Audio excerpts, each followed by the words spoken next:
सबसे पहले भगवान भोलेनाथ के चरणों में प्रणाम करती हूँ, मेरा प्रणाम स्वीकार हो। आदि शक्ति माँ भवानी गौरा के चरणों में प्रणाम करती हूँ, मेरा प्रणाम स्वीकार हो। सभी देवी देवताओं के चरणों में प्रणाम करती हूँ, मेरा प्रणाम स्वीकार हो। आप सभी गुरु भाई गुरु बहनों के चरणों में प्रणाम करती हूँ, मेरा प्रणाम स्वीकार हो। आज एक काशी के ऐसे संत के बारे में मैं कथा सुनाऊंगी जो भगवान के लिए अपने जीवन को ही अर्पण कर दिया और मृत्यु के बाद भी भगवान के पास पहुंचा। कैसे भगवान के दर्शन किया, कथा को अंत तक सुनिएगा। अगर जो कथा आप लोगों को अच्छी लगे, वीडियो अच्छी लगे तो लाइक करिएगा, शेयर करिएगा। अगर जो आप लोग चैनल पे नए हैं तो सब्सक्राइब कर लीजिएगा, ताकि जो भी वीडियो पड़े, जो भी कथा पड़े, वो आप लोगों तक आसानी से पहुंच जाए। कमेंट में महादेव का नाम जरूर लिखिएगा गुरु भाई गुरु बहनों।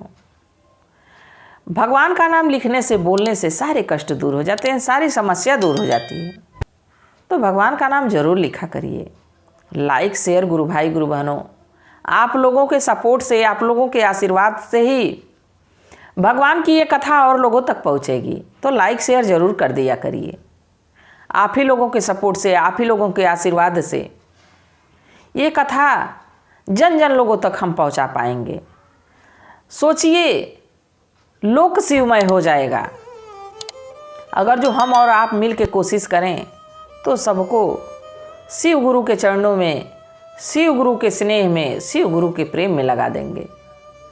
हम तो अपनी ड्यूटी अपने जीवन जीने के लिए करते ही हैं, पर ये तो प्रभु की ड्यूटी हुई।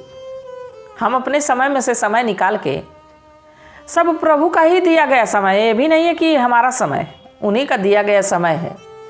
और कुछ गुरु बहना, कुछ गुरु भाई कहते हैं कि अभी बहुत समय है तीर्थ करने के लिए, बहुत समय पूजा पाठ करने के लिए। ये गलत सोच है। हमारे पास समय ही तो नहीं है।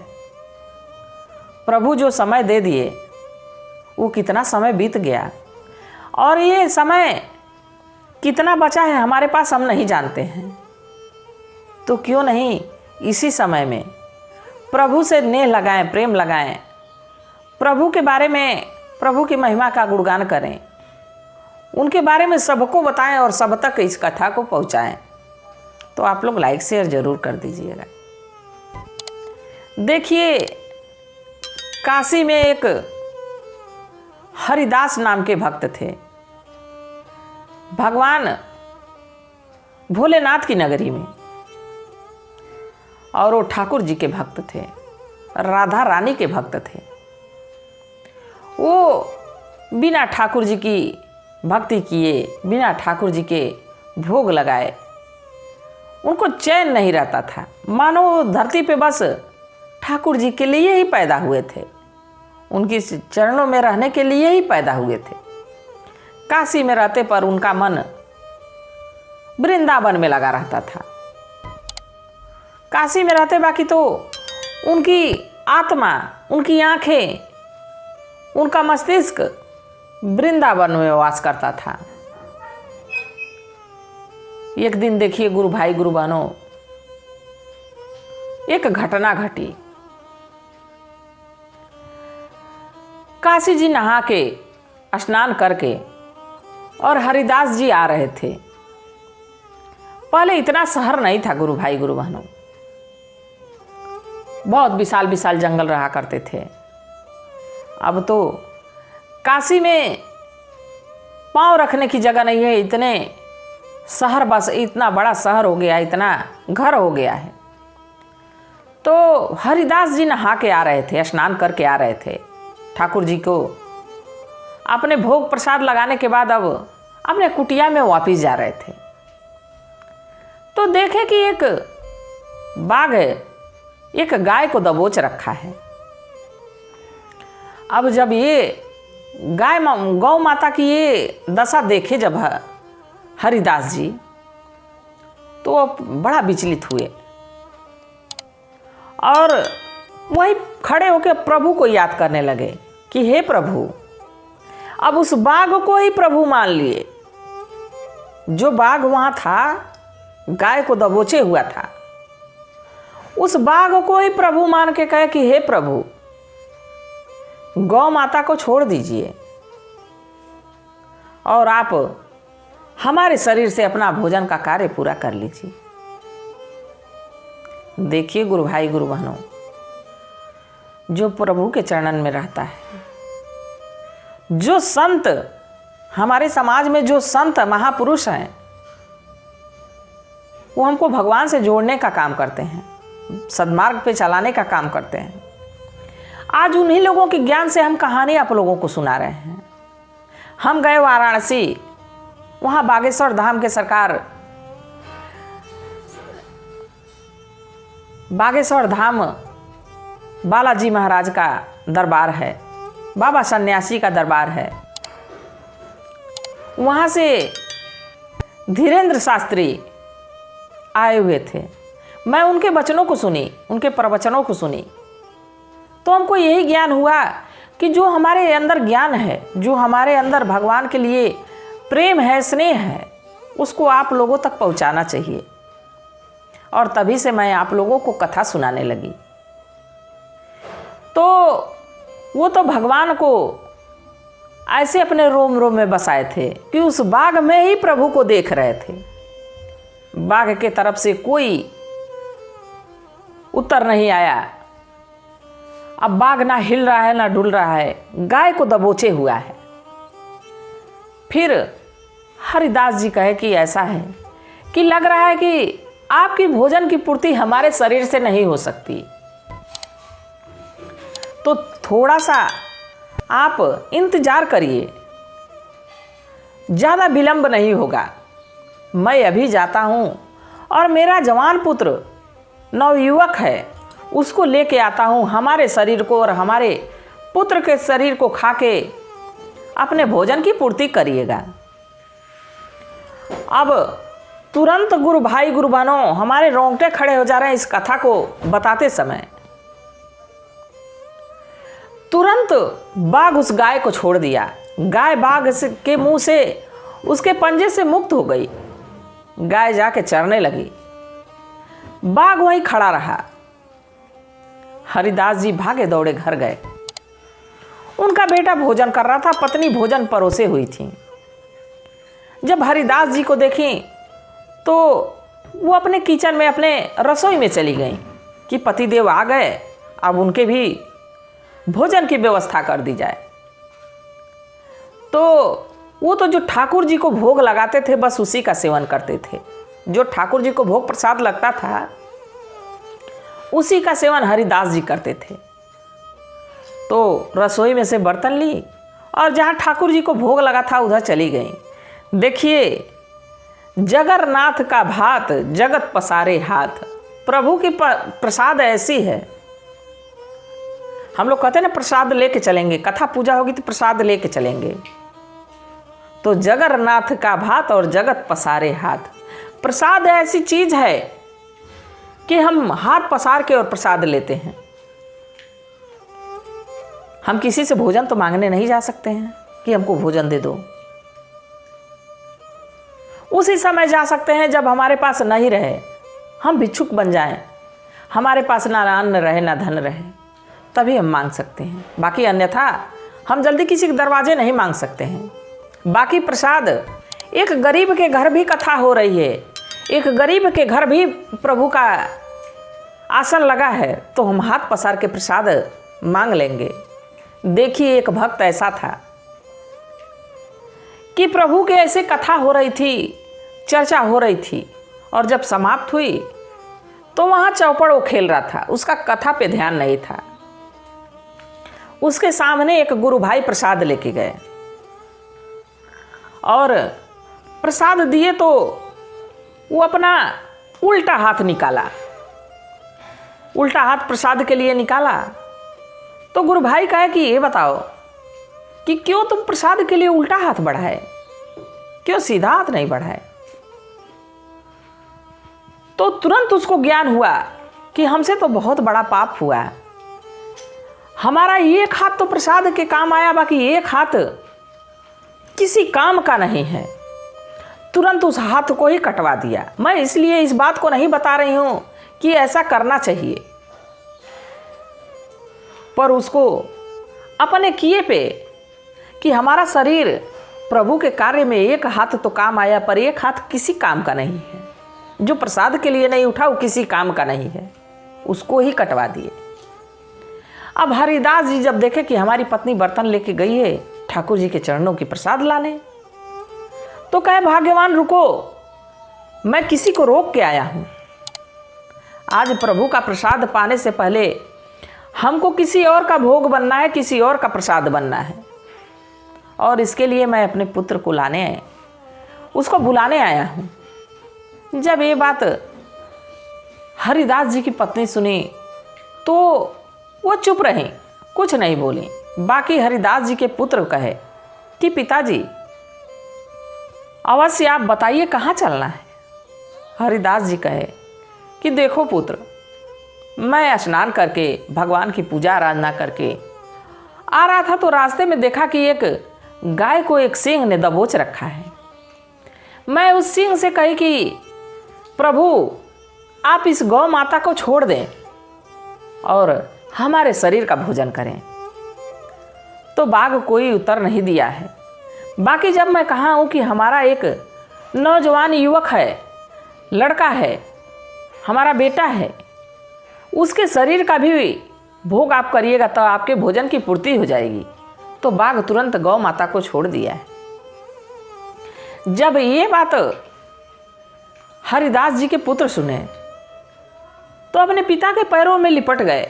कहे पिताजी आज आप गौ माता की सेवा करके, गौ माता को बचा के बहुत बड़ा पुण्य का काम किए हैं।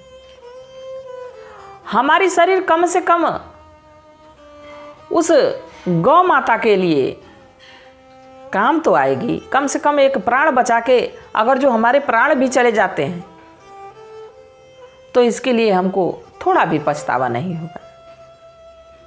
अब वहां से हरिदास जी और उनके पुत्र बाघ के पास चल दिए। देखिए निडरता, देखिए भयभीत नहीं हुए कि हमको कोई खा जाएगा। आप ये सोच लीजिए कि अब हमारी मृत्यु आने वाली है। अगर जो हम जान गए कि हमारी मृत्यु आने वाली है, तबीयत थोड़ी सी खराब हो जाती है तो व्यक्ति विचलित हो जाता है कि कहीं हमारे प्राण तो नहीं निकलेंगे। और ये अगर जो जान जाइए कि अब हमारी मृत्यु आने वाली है तो बचने के लिए क्या क्या हम जतन करते हैं। दौड़ के इस डॉक्टर के पास, दौड़ के उस डॉक्टर के पास, उस वैद्य के पास, उस बाबा जी के पास, मतलब कहाँ से हमारे प्राण सेफ रहें, कहाँ से हम ठीक रहें, ये जतन करने लगते हैं, ये सोचने लगते हैं। हरिदास जी और उनके पुत्र उस बाघ के पास पहुँचे। दोनों लोग हाथ जोड़ के और बाघ से कहे कि प्रभु हम आपके लिए समर्पित हैं, आप अपना भोजन करिए। तो जोर से बाघ दहाड़ता है, और जब दहाड़ता है तो इन लोगों की आंख बंद होकर प्रभु का नाम जप रहे होते हैं। इसलिए नहीं कि बचने के लिए, इसलिए जप रहे थे कि अब हमारे प्राण छूटे तो प्रभु का नाम लेते हुए छूटे हैं, इसलिए वो जप रहे थे प्रभु का नाम।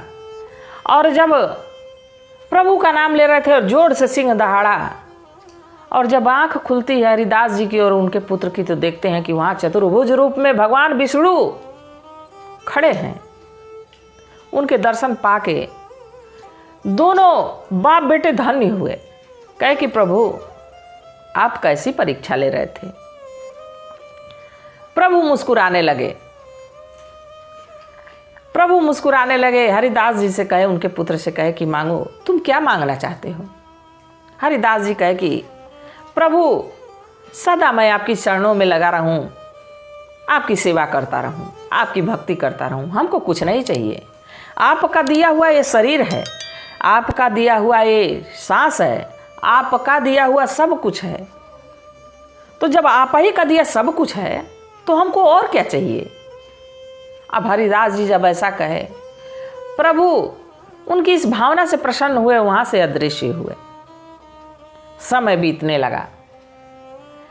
जब समय बीतने लगा, समय के साथ अब प्राण छूटने के समय आए जब हरिदास जी के, तो अपने कुछ भक्तगण थे जो संत समाज के उनके साथ रहते थे, उन लोगों से कहे कि अब हमको ले चलिए ठाकुर जी के दरबार में, हमको वृंदावन जाना है, काशी में हमारे प्राण ना छूटे। देखिए गुरु भाई गुरु बहनों, सभी यही चाहता है कि हमारे प्राण काशी में छूटे, पर वो ठाकुर जी के ऐसे परम भक्त थे कि वो रहते काशी में थे पर उनका शरीर बस काशी में था, उनकी आत्मा तो वृंदावन में रहा करती थी। कहे हमको वृंदावन ले चलिए। अब उनके जितने साथ में रहने वाले भक्तगण थे, जो संत लोग थे, अब हरिदास जी को लेके चल दिए। जब हरिदास जी को लेके चल दिए, अब हरिदास जी ठाकुर जी का नाम, राधा रानी का नाम जपते रहे। और जैसे ही काशी जी छोड़ के कुछ दूर पहुँचे, ना वृंदावन पहुँचे ना काशी, बीच में ही अब उनका स्वर्गवास हो गया। वो इस लोक से चले गए हरिदास जी। तो संत लोग देखे कि अब इनकी सांस तो निकल चुकी है, इनकी आत्मा तो निकल चुकी है, अब शरीर बचा है। तो इनकी इच्छा थी कि मैं वृंदावन जाऊं, तो चलो इनकी शरीर को ही वृंदावन ले चलते हैं। अब चूंकि पहले इतना गाड़ी घोड़ा नहीं रहा करता था, लोग पालकी से, घोड़े से ऐसे ही जाते थे, बैलगाड़ियों से। तो जाने में एक दिन का समय पूरा खत्म हो गया, पूरी रात खत्म हो गई। जब अगले दिन वहां पहुंचे लोग वृंदावन, तो वहां के जो संत समाज के लोग थे, जब देखे कि हरिदास जी अब इस दुनिया में नहीं हैं, तो संत लोग कहने लगे कि अरे बेचारा कल ही तो आया था दर्शन करने भगवान की, और देखो आज प्राण छूट गए। अभी तो कल ही आया था भगवान के चरणों में और आज प्राण छूट गए। जब ये बात उनके साथ वाले संत सुने तो कहे कि ये तो काशी जी थे, इनको तो हम लोग लेके आ रहे हैं और कल ही इनका प्राण छूटा। तो संत लोग इस बात को समझ गए कि भले उनकी शरीर वहां रहती थी पर उनकी आत्मा वृंदावन में रहती थी। तभी तो हरिदास जी काशी में थे और यहाँ दर्शन प्रभु ठाकुर जी के कर रहे थे। देखिए उनके शरीर वहाँ थी पर कैसे हरिदास जी आके भगवान के दर्शन किए। उनकी आत्मा जैसे निकली वहाँ पहुँच गई प्रभु के दर्शन के लिए, प्रभु की नगरी में। तो हरिदास जी ऐसे भक्त थे।